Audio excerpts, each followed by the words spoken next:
it is our job as their advocate to put always the claimant in the best possible position for the best possible outcome. Right, right. And what I also remind folks, clients, when I've been asked this question is, what are my chances of winning? And what I tell them is, look, we're tied at the hip. If you don't win, we don't get paid. So I obviously believe in the case because as a firm, we not only invest our time, our effort, our energy, but financially we invest in cases as well. And a lot of times we're ordering medical records for folks or getting questionnaires filled out. And so there's some different things we will do along the way to invest financially. And what I tell clients is, if I didn't think there was a chance, and based off of that, we don't get paid unless you win, I probably wouldn't have taken the case.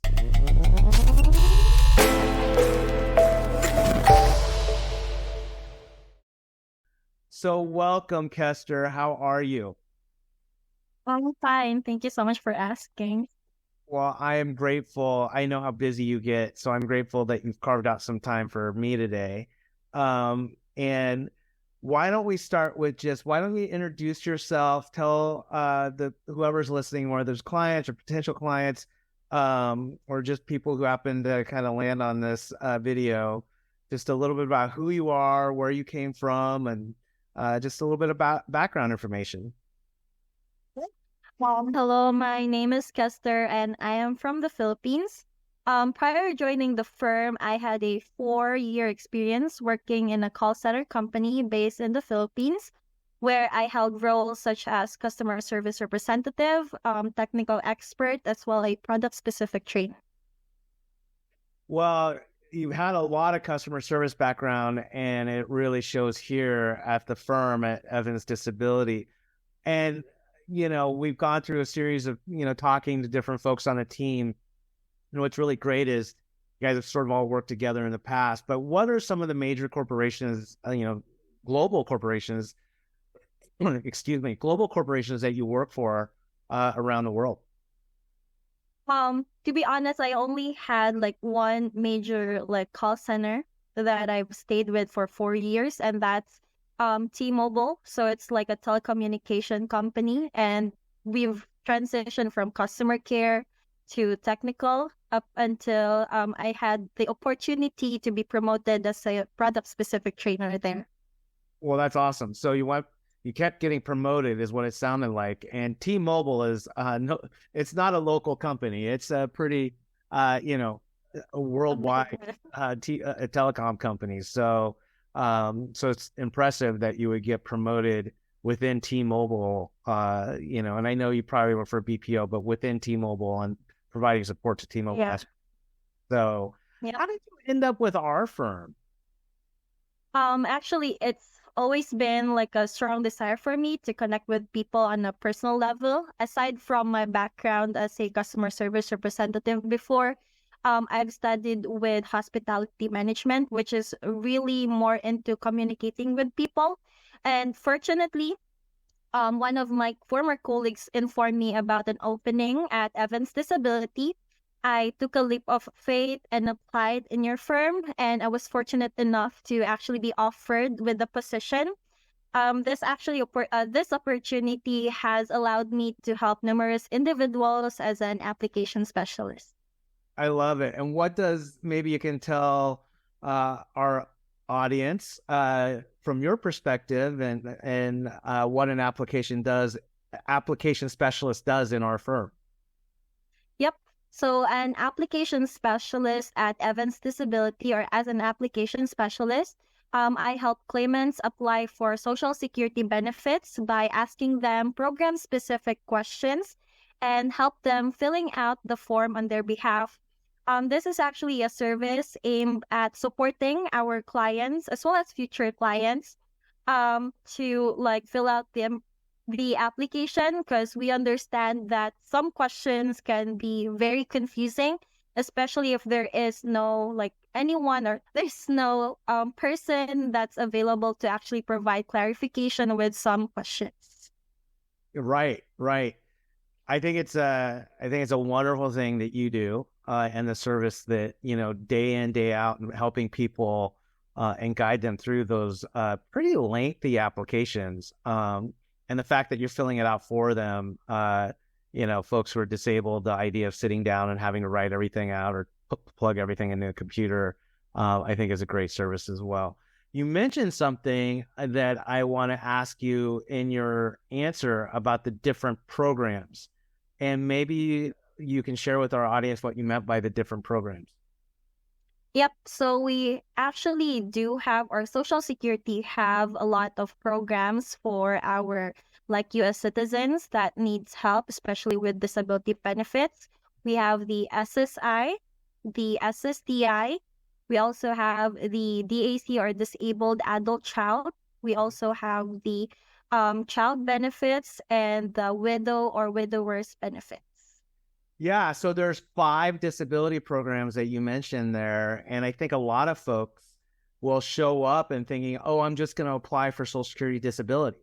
And there's actually like 5 different programs and only 5 that you have to choose from, which you may or may not be eligible for other reasons, right? Like, and I always give the example of child's benefits, because if you're not a child, you're clearly not going to be eligible for that, right? So you have to be under the age of 18 and disabled. So if someone in their 30s or 40s or 50s shows up and says, I just want disability, you take them through which application, you and your team take them through which application might best fit for them. So I do think, it's adding more value. I love that.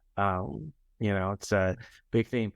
The other question I had for you too, and I actually asked this of Raina, who helps, people apply as an application specialist. Will you tell our audience about the rigorous training I put you through, and how, what I do and what the firm does to make sure you're prepared to answer all those questions? Yeah, of course. So, every week, at least once a week, you would do a training for all of the employees in the firm, and you would actually always help or give us updated information about Social Security benefits, as well as what are the most important things that we should know in order to help our claimants. Yeah, so it's been ongoing weekly. Every week, I make everyone jump into a room with me, and we do a full-blown training session, and then we do that Socratically, which means I ask questions, but I don't let people volunteer to answer. I just call out on people and say, hey, Kester, what is the answer to this question? And it's probably my favorite part of my job is to train folks on our team. So I'm always grateful when people have fun and participate and are learning new things. So, let me ask you this. As an intake specialist, you ask a lot of questions of the client to fill out their application, but I'm sure you get quite a few questions as well. What are the top, 2 or 3 questions you get from clients as you're walking them through the application? The most, maybe I think the frequent question that I always get, and that's always like by the end of every application, is they would always ask if did they have a chance of winning the case. And what do you say? Well, first and foremost, that question is very understandable, because who would want to waste their time for something that they're not sure of? But right. Just at what you have always told us in every training, it is our job as their advocate to put always the claimant in the best possible position for the best possible outcome. Right. And what I also remind clients, when I've been asked this question is, what are my chances of winning? And what I tell them is, look, we're tied at the hip. If you don't win, we don't get paid.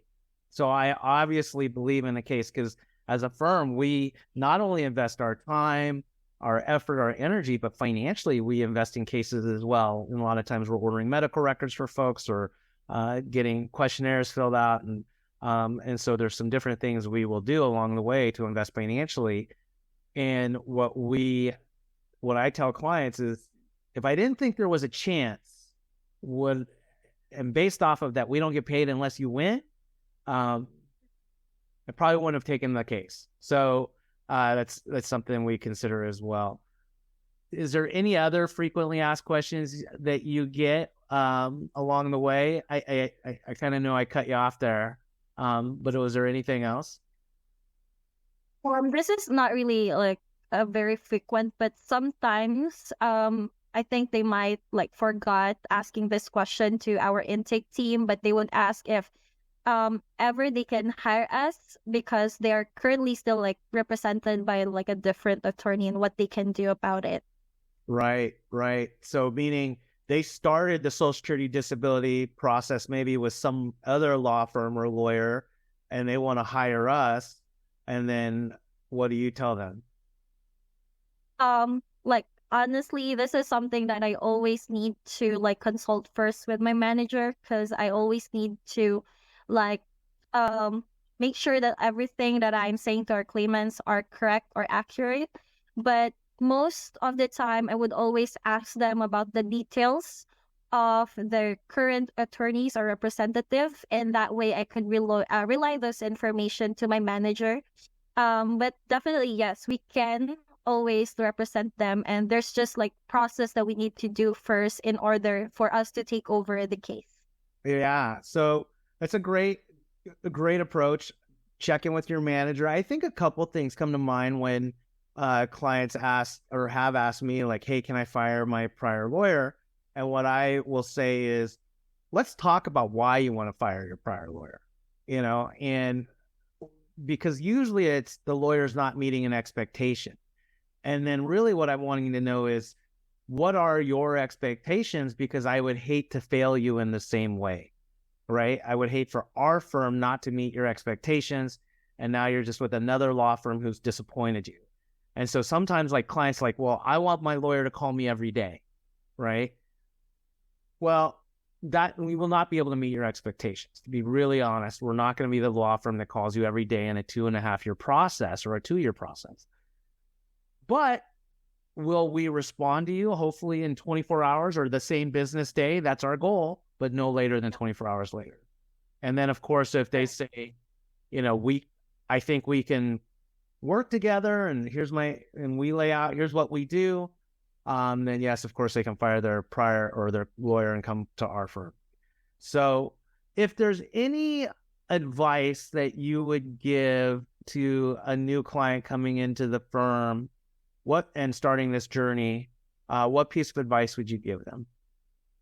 I believe it's always having a strong medical record. That's the most important advice that we can always give to our clients or future clients. But I also wanted to like showcase the importance of the welcome packet, which something that we always send to our claimants.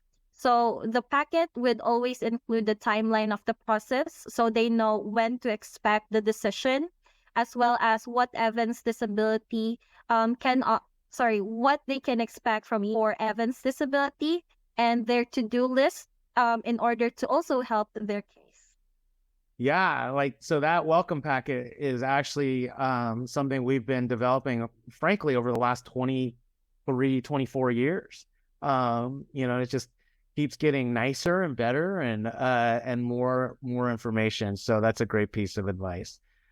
Kester, thank you so much for your time. I know how extremely busy you are. And so I'm grateful not only that we get to work together, but that you are an integral part of the application team, and you really have shined and continue to, offer hope, encouragement, and knowledge to our clients and potential clients. And so I'm grateful for you. Thank you as well for the opportunity, Pete. Oh, well, thank you.